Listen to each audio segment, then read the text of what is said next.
BEd versus BTC मामले की सुनवाई। अब उसकी जो केस की लिस्टिंग है, किस दिन को इसको सुनवाई होगी, कौन से कोर्ट में होगी, कौन से आइटम नंबर पर होगी, उन सब की पूरी जानकारी के साथ मैं आप सबके बीच उपस्थित हूं। बीएड वर्सेस बीटीसी मामला, जिसका डायरी नंबर 30/718/2021 है, इससे 4 बड़ी अपडेट आई है। उन 4 बड़ी अपडेट पर चर्चा करते हैं। 30/718/2021 बीएड वर्सेस बीटीसी मामले की सुनवाई अब 16 नवंबर को कोर्ट नंबर 12 में आइटम नंबर 18 पर होगी। तो जो तमाम देश के करोड़ों बीएड डिग्री धारक ये नजर गड़ाए हुए बैठे थे कि कब इस मामले की सुनवाई होगी, तो वो 16 तारीख को कोर्ट नंबर 12 में आइटम नंबर 18 पर इस मामले की सुनवाई होने के लिए डेट को निर्धारित किया गया है। एक बड़ा बदलाव इस मामले पर हुआ है साथियों, वो भी मैं आप सबके साथ रखना चाहूंगा। और वो बदलाव है कि जैसा कि आप सबको पता है कि इस मामले की सुनवाई पहले से जस्टिस अनिरुद्ध बोस कर रहे थे, शुरुआत से ही वो कर रहे थे। अब इस मामले की सुनवाई 16 तारीख को जस्टिस अनिरुद्ध बोस और उनके साथ एक महिला जज हैं, वो हैं जस्टिस बेला एम त्रिवेदी, जो गुजरात के बैकग्राउंड से आती हैं। वो इस मामले की सुनवाई करेंगे। आप सबको बहुत अच्छे तरीके से पता है कि चूंकि जस्टिस अनिरुद्ध बोस इस मामले को बहुत पहले से सुन रहे हैं, चाहे वो 12 अक्टूबर का मामला हो या उससे पहले आपका जो 24 अगस्त को सुनवाई हुई थी। तो जस्टिस अनिरुद्ध बोस इस मामले की इसलिए लगातार सुनवाई कर रहे हैं क्योंकि वो लगातार इस मामले की सुनवाई शुरुआत से ही कर रहे हैं। चाहे वो जस्टिस पीबी नरसिम्हा राव के साथ बात हो, चाहे वो जस्टिस सूर्यकांत के साथ हो, चाहे वो जस्टिस दिनेश माहेश्वरी के साथ हो, और चाहे वो शुरुआत के मई के ठीक महीने से पहले जब वो विनीत सरन के साथ भी थे, तब से ये बीएड वर्सेस बीटीसी मामले की सुनवाई कर रहे हैं। तो 16 तारीख को कोर्ट नंबर 12 में जस्टिस अनिरुद्ध बोस और जस्टिस बेला एम त्रिवेदी इस मामले की सुनवाई करेंगे। आप सबको बहुत अच्छे से तरीके से पता है क्योंकि ये नवंबर का महीना बीएड डिग्री धारकों के लिए बहुत ज्यादा महत्वपूर्ण है। महत्वपूर्ण इसलिए है साथियों क्योंकि जो इस केस की सुनवाई का स्टेज ऑफ लिस्टिंग है, वो बहुत अच्छे तरीके से समझ में भी आ गया है कि ये फाइनल स्टेज पर है, यानी कि इस मामले की सुनवाई अब फाइनलाइज ही होने वाला है। इस केस का द एंड होने वाला है। 1-2 सुनवाइयों में इस मामले की पूरी तरीके से सुनवाई हो जाएगी। इसके ठीक पहले इस मामले की 12 अक्टूबर को सुनवाई हुई थी, जब जस्टिस अनिरुद्ध बोस और पीबी नरसिम्हा राव ने सुनवाई की थी। बहुत सारे छात्रों का यह सवाल है कि सर इस मामले की सुनवाई कब, अंतिम फैसला इस पर आएगा। देखिए मैं आपको एक चीज बता दूं, लगातार बेंच कभी बैठी तो कभी नहीं बैठी, और जब बेंच बैठी भी तब बीच में अभी जब 12 अक्टूबर को इस मामले की सुनवाई हुई थी, तो उस दिन जो सरकार की एडवोकेट थी ऐश्वर्या भाटी जी, उन्होंने सुनवाई के 2 दिन पहले ही एप्लीकेशन लगा दिया था कि कुछ निजी कारणों से मैं सरकार का पक्ष कोर्ट में नहीं रख पाऊंगी, इसीलिए उन्होंने समय मांगा था, जिसके बाद कोर्ट ने उन्हें यह समय दे दिया था कि 16 नवंबर को बीएड वर्सेस बीटीसी मामले की सुनवाई होगी। और वो उन्होंने जो निजी कारण दिए थे वो बहुत ही दुखदाई है साथियों। आप सबको बहुत अच्छे तरीके से पता है कि जो ऐश्वर्या भाटी हैं, जो एएसजी हैं, जो भारत सरकार की तरफ से एनसीटी और एमएचआरडी की तरफ से बीएड का पक्ष रखेंगे, उनके पति का देहांत हो गया था, इस वजह से वो उपस्थित नहीं हो पा रही थी। लेकिन अब बड़ा सवाल यह है कि क्या ऐश्वर्या भाटी कोर्ट रूम में मौजूद रहेंगी कि नहीं रहेंगी 16 तारीख की सुनवाई के दौरान। क्या तुषार मेहता इस मामले की सुनवाई के लिए 16 तारीख से मौजूद रहेंगे कि नहीं रहेंगे। उसमें मैं आप सबको एक खुशखबरी भी दे दूं कि ऐश्वर्या जो भाटी जी हैं, ऐश्वर्या मैम जो है, वो 30 अक्टूबर को कोर्ट में प्रेजेंट थी और वो लगातार अब कोर्ट में काम करने लगी हैं, यानी कि अपने जो पति के देहवासन के बाद से अब वो फिर से काम में जुट गई हैं और भारत सरकार के लिए कोर्ट में सरकार का पक्ष रख रही हैं। तो संभवतः यह है कि एएसजी तो ऐश्वर्या भाटी जी इस मामले पर प्रेजेंट हो सकती हैं, लेकिन आवश्यकता यह है कि एएसजी तुषार मेहता भी इस मामले पर प्रेजेंट हो। और उसमें आप सबके लिए मैं एक आप सबको टास्क बीएड डिग्री धारकों के लिए विशेष सूचना देना चाहूंगा, जो मैं आपको वीडियो के एंड में बताऊंगा। उन सब पर पूरी चर्चा करेंगे, वो आप सबको जरूर करना है ताकि एएसजी तुषार मेहता इस मामले पर सुप्रीम कोर्ट में 16 तारीख को पहुंच करके बीएड डिग्री धारकों के पक्ष में पैरवी करें, जिससे बीएड को न्याय मिल सके।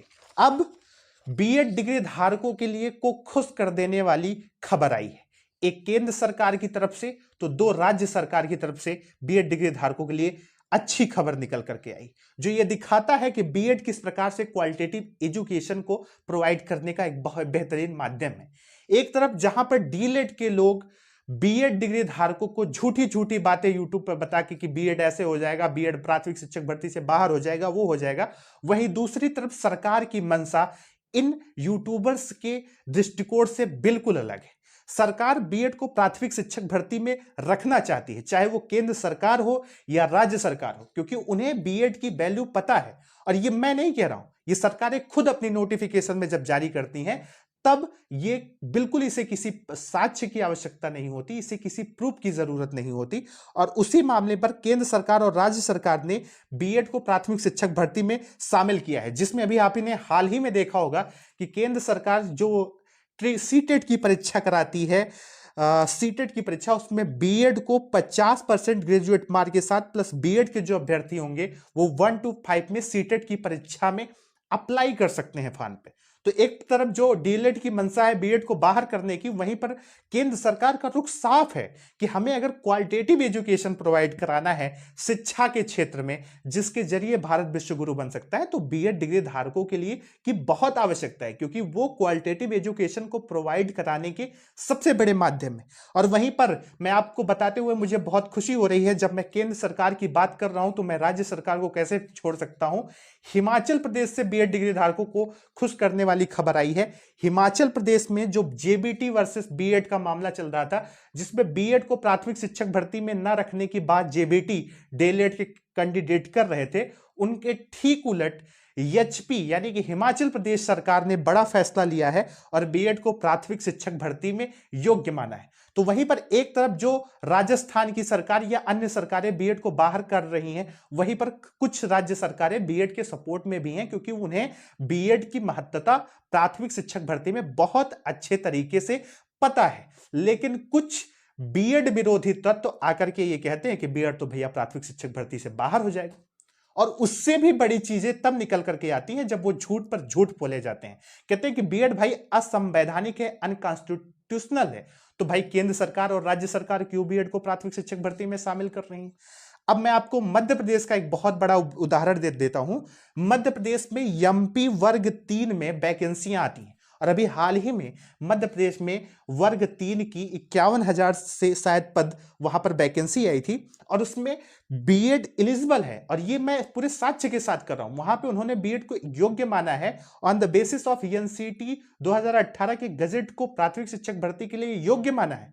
और उन्होंने वहां का जो कार्यालय लोक शिक्षण मध्य प्रदेश है, उसने अपने नोटिफिकेशन को जारी करते हुए कहा है कि मध्य प्रदेश वर्ग 3 के एग्जाम में वो लोग जो 50% स्नातक के साथ शिक्षा स्नातक यानी कि बीएड डिग्री होल्डर हैं, जिन्होंने एनसीटी द्वारा मान्यता प्राप्त संस्थान से शिक्षा प्राप्त किया है, उन्हें 1 to 5 में नियुक्त किया जाएगा।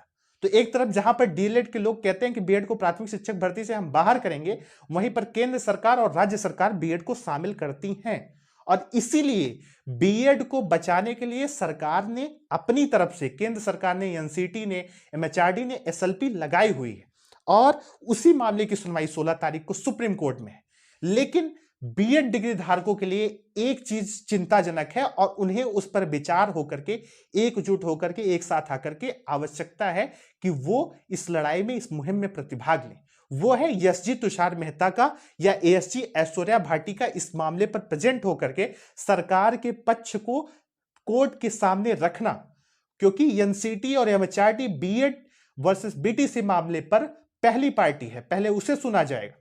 और इसीलिए आवश्यकता है कि ऐश्वर्या भाटी और तुषार मेहता इस मामले पर प्रेजेंट हों। लेकिन अफसोस की बात यह है कि लगातार जनवरी फरवरी के महीने से, जब से बीएड वर्सेस बीटीसी मामले की सुनवाई सुप्रीम कोर्ट में चल रही है, जिससे 1.5 करोड़ से अधिक बीएड डिग्री धारक प्रभावित हैं, उस मामले पर न तो ऐश्वर्या भाटी अभी तक प्रेजेंट हो पाई है, न ही तुषार मेहता इस मामले पर प्रेजेंट हो पाए। आवश्यकता यह है कि तुषार मेहता इस मामले पर प्रेजेंट हो, एसजी तुषार मेहता प्रेजेंट हो, और साथ ही साथ ऐश्वर्या भाटी प्रेजेंट हो। और इसीलिए तमाम राज्य के बीएड डिग्री धारकों ने और केंद्र स्तर के सभी बीएड डिग्री धारकों ने एक साथ मिलकर के यह आह्वान किया है कि 15 और 16 नवंबर को लगातार ट्विटर अभियान आप लोगों को करना है। वो जो ट्विटर अभियान है उसमें आपको एनसीटी को, एमएचआरडी को, माननीय शिक्षा मंत्री धर्मेंद्र प्रधान को, इन सबको टैग करके #NCT_तुषार मेहता सर _ पैरवी @in_SC_far_BEd पर आप सबको लगातार ट्वीट करते रहना है और साथ ही साथ आपको मेल भी करना है। लेकिन ये सब आप सब जान लीजिए कि जैसे ही आप उन पर ट्वीट करेंगे तो जाहिर सी बात है उन पर दबाव बनेगा। इसलिए सभी बीएड डिग्री धारक यूनाइट होकर के इस काम को 15 और 16 तारीख को करें। ये अंतिम प्रयास है, अंतिम वार है और इसमें आप सबको साथ आकर के इस मुहिम में योगदान देने की आवश्यकता है। साथ ही साथ आप इस मामले पर इस मामले की सुनवाई के लिए एनसीटी और एमएचआरडी को आप सब मेल भी कर सकते हैं। आपको मेल किस पे करना है? आपको मेल करना है legal@nct-india.org, tusharmehta.sg@gmail.com, d.pradhan@sansad.nic.in, ms@nct-india.org। ये बहुत महत्वपूर्ण है बीएड डिग्री धारकों को प्राथमिक शिक्षक भर्ती में बचाए रखने के लिए। आपको क्या मेल करना है उसकी पूरी जानकारी हमने अपने यूट्यूब वीडियो के इसी डिस्क्रिप्शन में हमने टेलीग्राम ग्रुप का लिंक डाल रखा है। वहां पर हमने क्या मैटर्स आपको उन्हें सेंड करने हैं वो सारी चीजें साक्ष्य सहित रख दी हैं। आपको उन्हें कॉपी करके उन्हें मेल करना है। आवश्यकता यह है कि सभी बीएड डिग्री धारक एक मंच पर आकर के इस लड़ाई को साथ लड़ें ताकि प्राथमिक शिक्षक भर्ती में हमारी जीत सुनिश्चित हो सके। इस वीडियो को से आप जुड़े उसके लिए बहुत बहुत धन्यवाद। ये वीडियो आपको हर बीएड डिग्री धारक तक पहुंचाना है ताकि प्राथमिक शिक्षक भर्ती में बीएड डिग्री धारकों को जीत मिल सके। आपने इस वीडियो को देखा उसके लिए आप सबका बहुत बहुत धन्यवाद। यूपी बीएड छात्र संघ लीगल टीम के टेलीग्राम ग्रुप से जुड़ जाइए।